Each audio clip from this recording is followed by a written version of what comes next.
지난주에 우리가 살펴봤듯이 지난주에 우리가 교회라는 걸 살펴봤죠. 교회는 뭐라고요?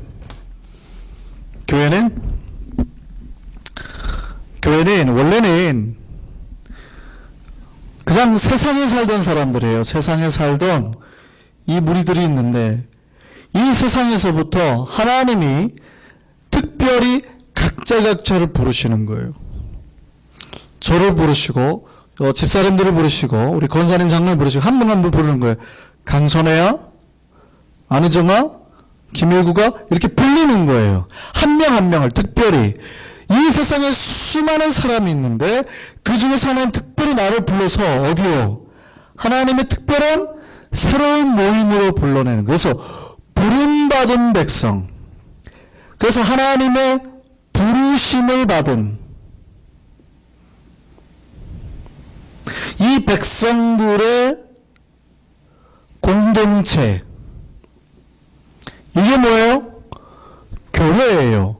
그러니까 교회는 굉장히 특별하고 독특한 의미, 신약적에서는 아주 독특한 의미가 있어요.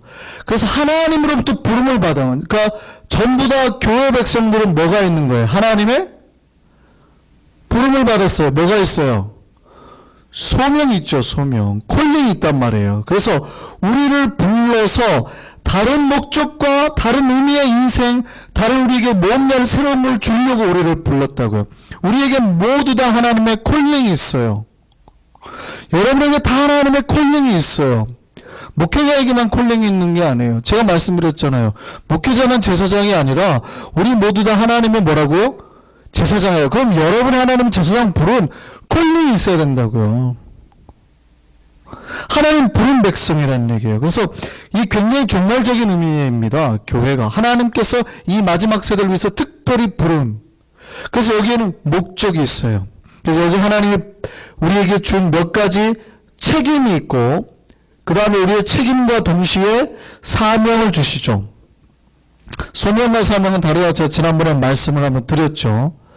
그래서 콜링이 있는 사람, 소명이 있는 사람은 반드시 하나님이 주어진 책임이 있고 그 책임 가운데 사명을 이뤄내야 되는 거예요. 어떤 사역을 해내는, 그 목숨 걸고 해내야 되는 사명이 있어요. 그래서 교회는 그런 거예요.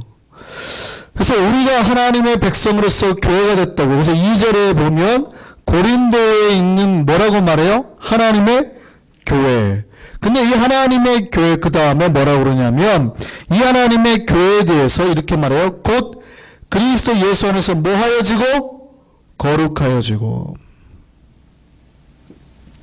거룩이라는 말도 비슷해요. 원래는 거룩이라는 말도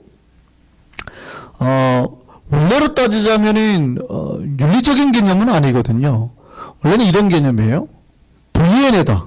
이런 개념이 거룩이라는 말 속에 있습니다. 그러니까 죄나 더러움으로부터 분리시켜서 구별해내는 게 거룩이에요. 그렇다면 여러분이 어떻게 거룩해지냐면 죄의 세상에서 하나님 나라로 분리되어 들어옴으로써 더 이상 죄와 가까이 되지 않으니까 거룩하다는 뜻이에요. 여러분이 하나님의 은혜의 세계 안에 들어있을 때 거룩해지는 거예요. 여러분 마음을 뺏기면 거룩해지지 않아요. 그러니까 우리가 하나님을 세상으로부터 부름받아서 교회에 들어오니까 이 교회를 하나님은 뭐라고 생각하는 거예요? 거룩하다고 생각하는 거예요. 그럼 다시 한번 말씀드릴게요.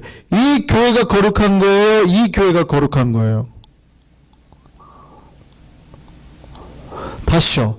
한성교회라는 이 건물의 교회가 거룩한 거예요? 한 분 한 분 영원히 거룩한 거예요? 그렇죠. 굉장히 중요한 의미라니까요. 만약에 여기가 거룩하다고 생각하면 여기서 밥을 먹으면 안 돼요. 그렇죠? 여기가 거룩하다 그러면은 옛날에 장로님들이나 목사님들이 가르치듯이 여기서 밥을 먹으면 안 되죠. 청년들이 여기서 빵을 먹거나 콜라를 먹으면 혼내야 되죠. 왜냐면 여기는 거룩한 장소니까. 근데 여기는 거룩하지 않아요. 왜냐하면 여러분도 다 거룩하지 않다는 걸 이미 짐작하고 있어요. 왜냐하면 여러분이 밖에서 더러운 신발을 그대로 신고 들어오거든요. 한국은 옛날에 예배당은 대부분 신발을 안 신고 들어오니까 그나마 좀 나을 수 있는데 우리는 신발 신고 들어와 버리잖아요. 여기가 거룩해요, 안 거룩해요? 안 거룩하죠. 지금 교회가 거룩하다고 말하는 것은 이 건물이 거룩하다고 말하는 게 절대 아니라고요. 여러분이 부름받은 이 백성들이 거룩하다는 뜻이에요. 여러분이 만약에 거룩하지 않으면 교회는 안 거룩한 거예요. 아무리 매일 청소를 해도 이 교회는 안 거룩한 거예요.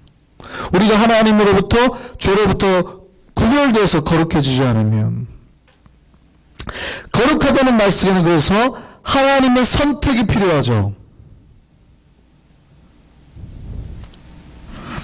하나님께서 선택했어요. 우리 칼빈의 5대 교리에 보면 제한된 선택이 있습니다. 속죄가. 한정된 속죄. 그게 무슨 얘기냐면 모두 다 구원받지는 않았다는 거예요. 왜냐하면 예정론이니까. 그런데 많은 사람이 그러다 보니까 그것 때문에 되게 헷갈려 하는데요.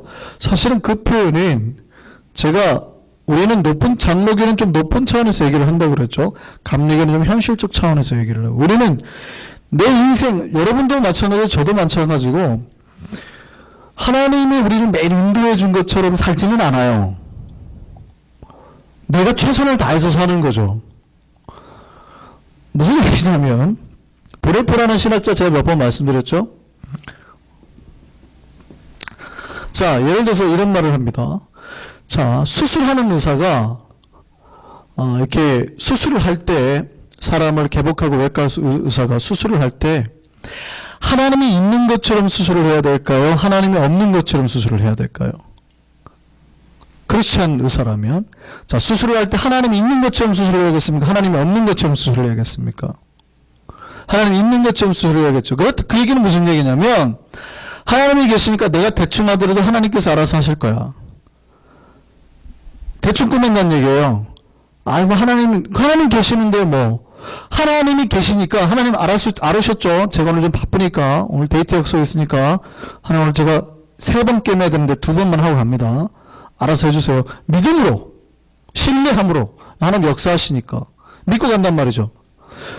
이 의사가 좋을까요? 아니면 한 의사는 하나님은 안 계셔라고 생각하고 자기가 정성껏 다해서 꾸몄어요. 어느 의사가 신실할까요? 자, 보네포라는 신학자 그런 얘기를 해요. 마치 의사는 하나님이 없는 것처럼 살아야 된다는 얘기예요. 이 얘기는 잘 들으셔야 돼요. 그 사람은 진짜 하나님이 없다고 생각하는 뜻이 아니에요. 무슨 얘기인지 아시겠어요? 마치 간디에서 말하는 개념은 그거예요. 하나님의 인간의 자유의지. 그러니까 우리가 철저히 하나님을 믿겠다는 순종과 결단과 고백이 있어야 된다는 얘기예요. 이거는 우리 장로교도 똑같이 얘기해요. 똑같이 얘기하죠. 여러분이 결단하지 않고 믿어요? 그렇지 않아요. 똑같이 우리도 결단하고 매일매일 순종하고 하나님 앞에 믿죠. 그냥 하나님 없는 것처럼 살아요. 내가 하나님 믿는 것처럼 산단 말이에요.